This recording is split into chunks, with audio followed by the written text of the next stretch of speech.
Welcome to the Natural Super Kids podcast, where you will discover practical strategies to inspire you to boost the health and nutrition of your kids. I'm Jessica Donovan, a qualified naturopath specialising in kids' health, and I want to make it as easy as possible for you to raise healthy and happy kids. Let's get into it.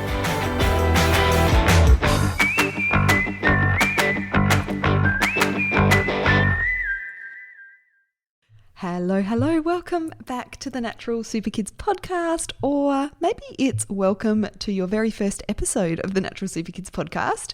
It is great to have you here in our podcast community, and you have landed on what I think is a really interesting episode. We are talking today about orchid and dandelion children.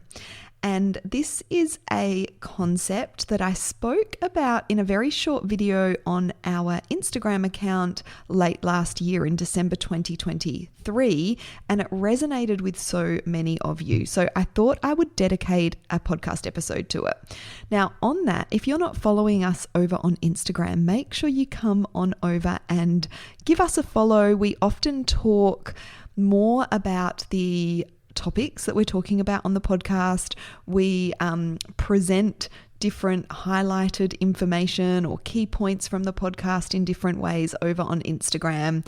And, you can get a bit more of an idea of what we're doing behind the scenes on our Instagram stories as well. So we are Natural Super Kids over on Instagram. I'd love you to send me a message and say hello. Tell me you found me or us through the podcast. I would love to connect with you over there. So this concept of orchid and dandelion children is based on the research of Thomas Boyce, who is a professor of pediatrics and psychiatry.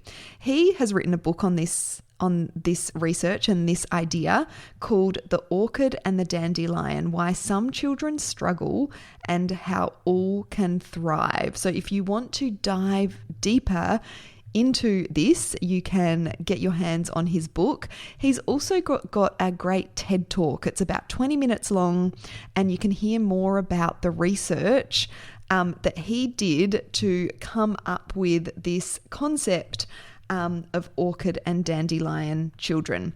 And it's really relevant for what we do here at Natural Super Kids, because a lot of the children that we see here, either in our Natural Super Kids Club membership or in our online consultations, are the dandelion children. And I will talk more about that coming up very soon. So what Thomas Boyce noticed in some research that he was doing is that there was a really big variation in how children react to adverse events in their life. And the adverse events and trauma in children's lives increase depression, mood disorders, developmental delays, behavioral challenges, and so much more. And I think that's pretty easy to understand. But what he found is that some kids are much more impacted by these adverse kind of events in their life. And so he's come up with this this idea that there are both dandelion children and orchid children. So 80% of children are known as, or what Thomas Boyce classes as, dandelion children. They are resilient, they're non-reactive, they fare well regardless of their life circumstances and the environment around them. And when we think of dandelion flowers, they grow and thrive anywhere, no matter what the external conditions are. And so dandelion children, which make up the majority of children, 80% of children, they are resilient, they're adaptable, they're independent, they can weather life's storms and still flourish. They can bounce back really well from setbacks, and they, adapt really well to different environments, and they still thrive. And on the contrary, there are orchid children, and orchid children make up about 20% of children. Now, these are the children we might call sensitive or reactive. And orchid children, they flourish and they do beautifully, just like orchid flowers, under nurture and care. But under neglect or stress, they wither and fade.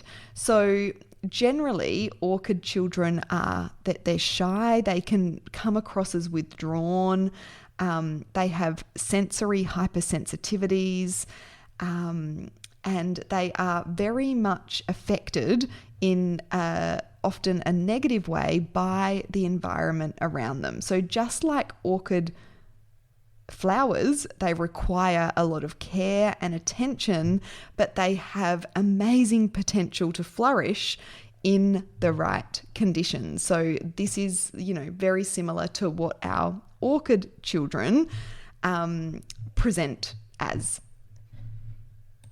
Now, whether a child is a dandelion or an orchid is very dependable on genetics. But there is, those genetics are either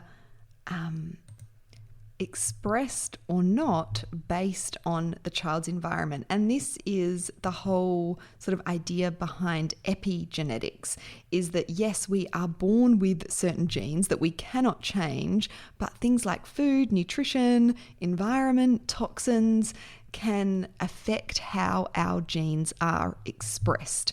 And, this is very much applicable to this idea of dandelion and orchid children. As we know with orchid flowers, they can be the most beautiful flowers with so much potential if given the right care and nurturing.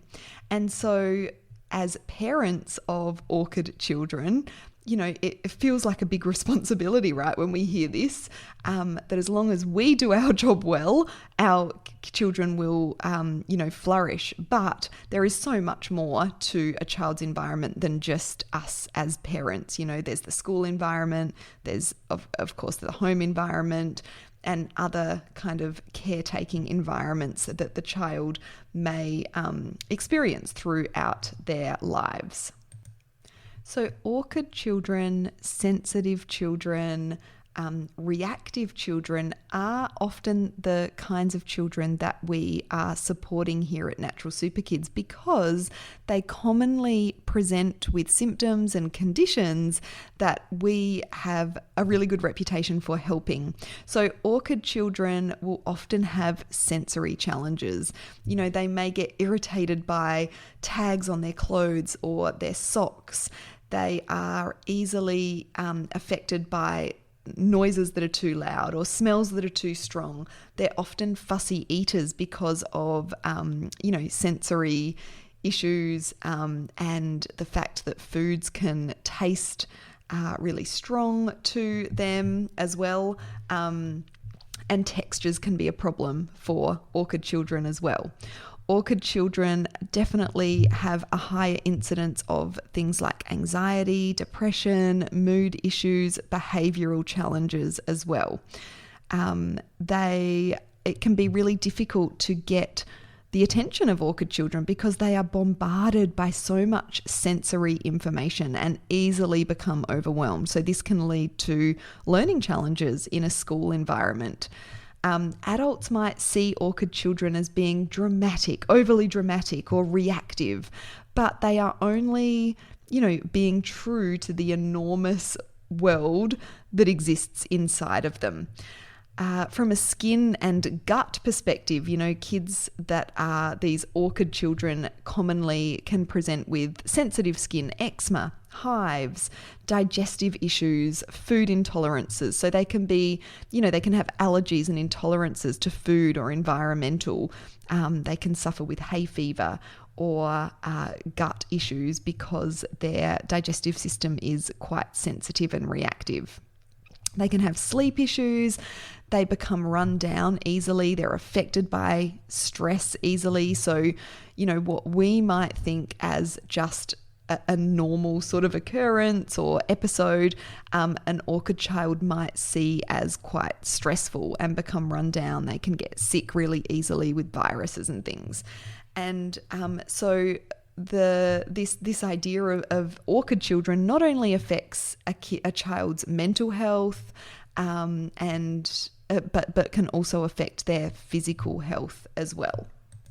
And so in his book, which I would highly recommend, I mean, this is an idea that I have done a bit of reading about, but this is definitely not my area of expertise. So hopefully I'm explaining it in a way that you can understand. But if this is resonating with you, I would highly recommend reading the book.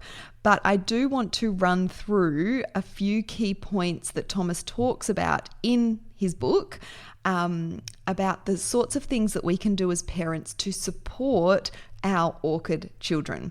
And the first one is routines. Now, we know all kids do better in routine. Well, most kids do better with, a structured routine. But orchid children really need routines. They need that sameness. They can really be put off by new schedules, new foods, new people, new smells. So they really benefit from routine, family routines, meal routines, chores, schedules. They do best if they know what is coming up. It provides them with a sense of control and also trust in a world that for them can often feel really chaotic and unpredictable. So really important for, sensitive type children, orchid children, to have some really, stringent routines. The second one is love and care and nurturing. And this kind of obviously is important for all children. But again, of parents being available, giving their children time and attention is really important for orchid children. They also really do well when the parenting celebrates human differences. So we want to, as parents, be responsive to individual differences, knowing that each child brings their unique strengths and challenges. And it's really important to recognize those strengths of your orchid children and, really celebrate those as well, accepting our children for who they are. And, I think about those children with really high, what's the word? I guess really it's just those high achieving parents that are pushing their kids into maybe areas that they might not be interested in. I think orchid children would really struggle in these kinds of situations. So we really want to accept and affirm our orchid children. And they, orchid children really respond that they're really affected by the opinions of their parents. As well. So we do need to be careful in terms of, just really being accepting and to our child's individuality. Now, orchid children can be quite fearful. They dislike new things, new environments, new hobbies. It can be really hard to get them to try something new. So it's really important for us as parents to have that balance between encouraging them and also, protecting them, because orchid kids often have trouble with lots of people in crowds, new social situations, and so they should be protected from more exposure than they can handle. But also, as parents, we need to give them loving encouragement to try new things. So this can be a really tricky balance for parents. And, if you feel like you're not getting that right, I'm sure you are not alone. So that balance between not overdoing it, not expecting too much from our orchid children, but also making sure that we are encouraging them to step out of their comfort zone in certain, situations regularly. And the other thing that Thomas talks about being really great for orchid children is imaginative play, fantasy play, daydreaming. Is really important for all children again, but even more important for these orchid children. Orchid children can really help it can really help, and play can really help all children process their emotions. But orchid children seem to need this much more than dandelion children do. So make sure you are giving your orchid children plenty of space and opportunity to have downtime, to have free time, to, prioritize play and not just kind of fit in play in any spare moments that you might have. So these are the things that Thomas Boyce sort of lists as the most important things for us to focus on if we are parents of orchid children. So this might sound like a lot, and it's a lot of pressure, but I think if we have orchid children, we know, the challenges that come along with that. So I think understanding more about our children's needs can only be a good thing and give us the tools that we need to support our children. And, Thomas Boyce in his TED Talk finishes up his TED Talk by reassuring parents. He says that the children who we worry about the most have the most brilliant and promising future. So, of course, this is our orchid children.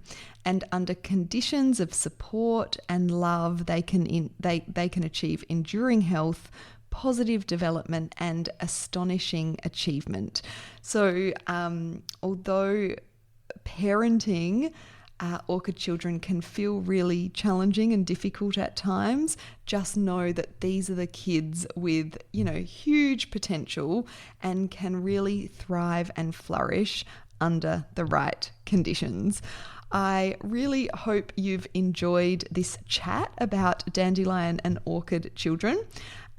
Reach out to me on Instagram in the DMs and let me know if you've resonated with this episode, how you've found it, something that you've learned, and I hope it's given you a bit more of an understanding of your child if you do have an orchid child.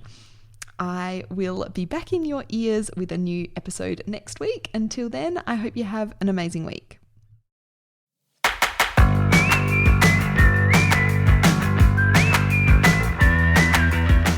Thank you so much for joining me on the podcast today. Head on over to our website, naturalsuperkids.com, for the show notes for this episode, as well as a whole heap of inspiration to help you raise healthy and happy kids. I'll see you next week.